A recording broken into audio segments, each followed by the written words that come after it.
So, who will take home the Oscar? We'll ask our panel. Back with us is Wilson Morales, and we're also joined by film critic and entertainment journalist Mae Abdulbaki. Thanks so much, everyone, for joining us. Mae, we were talking about Black Panther before. I just have to get your reaction to it. You've written, and I'm quoting, that movies have the creative ability to bring to life new realities and transcend the screen. Did Black Panther do that for you? I think it did. I mean, I can't speak to the Black experience, obviously, but I think on just a movie level, it was phenomenal. As a comic book movie, it was tremendous. I mean, it was the first, Black-led Marvel film since 2008, since Iron Man came out. And I think that they depicted so many wonderful things. It had such great themes. It had, we were talking about earlier, powerful women who were equal to the men. So I think it did a tremendous job with all of that. And I think it truly transcended the screen to the point where, you'll see everyone dressing up in Black Panther gear at Comic-Con and being excited for the sequel and all that. Yeah, I can't wait for that. Although not in this year's Oscars list, obviously. I have my envelope here. So we're going to go through some of the categories, and I want both of you to weigh in on them. Let's go in order as they do at the Oscars. Wilson, Best Supporting Actress nominee. We have films like Lady Bird, The Shape of Water, Mary J. Blige. Talk us through. Who's likely to get the envelope and the Oscar? I say it's Allison Janney. She gave a performance that people didn't see coming. Because we're so used to seeing her on TV, we rarely see her on a big screen. And when she played the mom, she played kind of not this one note, but this mom that just electrified the screen every time she was on. So I think it's Allison Janney. And Mae? And a runaway. I mean, I would agree with that, but I want Laurie Metcalf from Lady Bird to actually take this home. So. Such a popular film. I haven't actually seen it. I can't wait. Okay, Best Supporting Actor nominee. I'm holding up the envelope again. Wilson?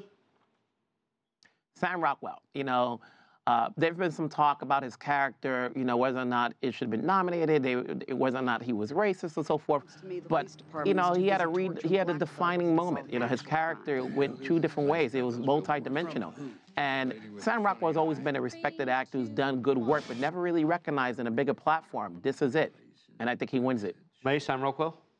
I would have to agree with that. I think Three Billboards, even though I didn't love the movie, I think it's been doing really well. Sorry to interrupt. Three Billboards Outside Ebbing, Missouri is a film about what? Just give us a little rundown. Well, it says it's a film about racism, redemption, but I didn't take any of those things away from the film, to be honest with you. It's got a lot of buzz, though, for quite a low-key movie. It does have a lot of buzz, and I think it's been doing well at award shows, but I want to just insert that I think Mudbound was kind of overlooked for a lot of the awards.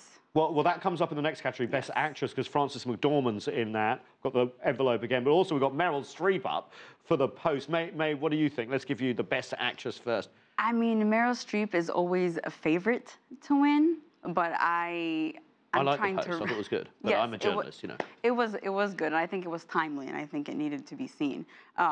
So if not Meryl Streep,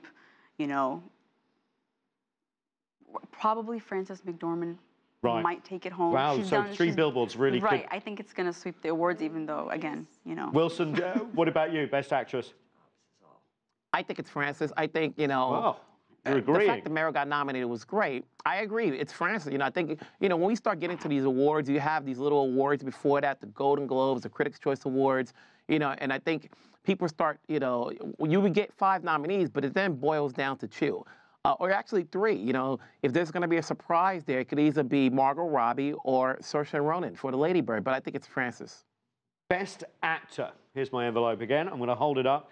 Now, I saw The Darkest Hour, Winston Churchill, Gary Oldman. I couldn't believe he played Winston Churchill. I'm originally British. He really did nail it, apart from that horrible scene on the underground, which felt like a Richard Curtis moment. But I could go on.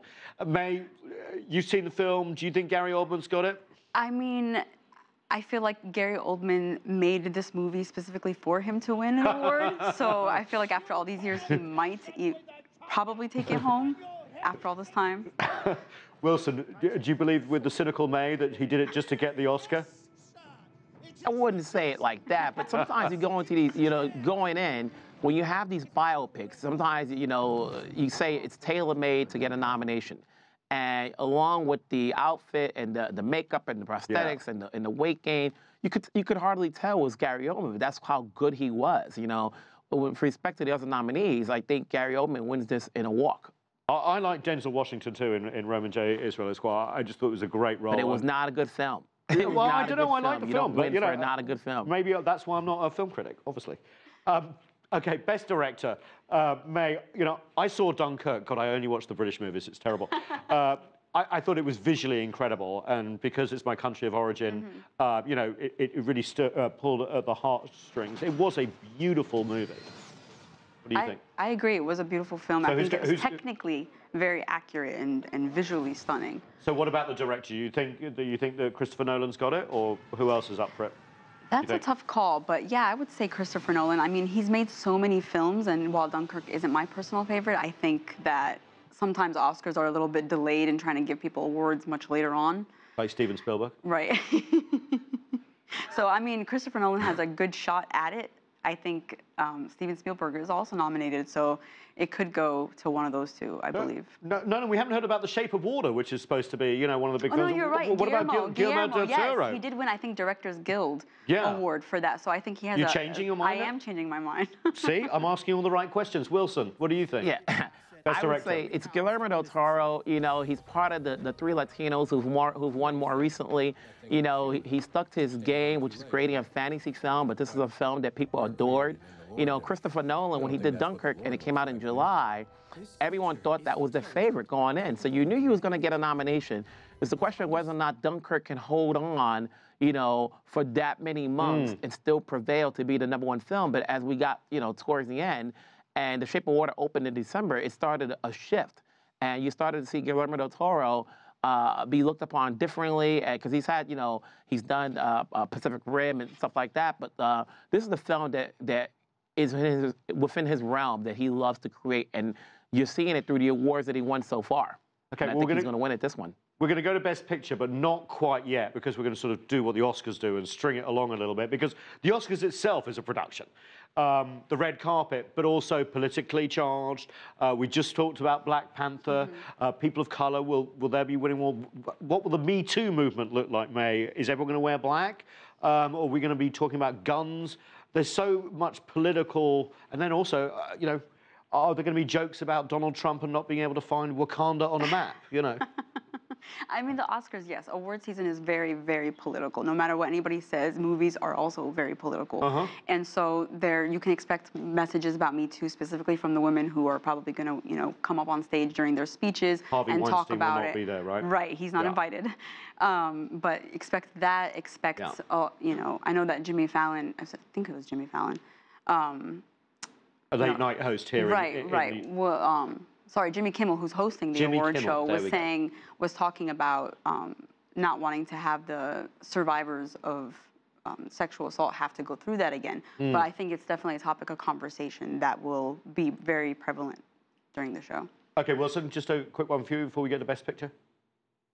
You know, it's a tough call for Jimmy Kimmel. You know, obviously, when anybody's hosting the Oscars, you know, there's so much pressure as far as trying to be funny, but also, you know, remembering the past, which is what this whole past year was about. So I'm sure him and his writing team have to come up with a way of how to bring up the Me Too movement, how to bring up Wakanda, how to bring up jokes, and balance it out so that maybe one is not the big conversation outside of the winners. Okay, drum roll. I've got my envelope here. Again, the Best Picture nominees: Call Me By Your Name, Darkest Hour, Dunkirk, Get Out, Lady Bird, Phantom Thread, The Post, The Shape of Water, 3 Billboards Outside Ebbing, Missouri, as they say. Mae, who's going to take the biggest prize of them all? My money is on The Shape of Water or Get Out. Why?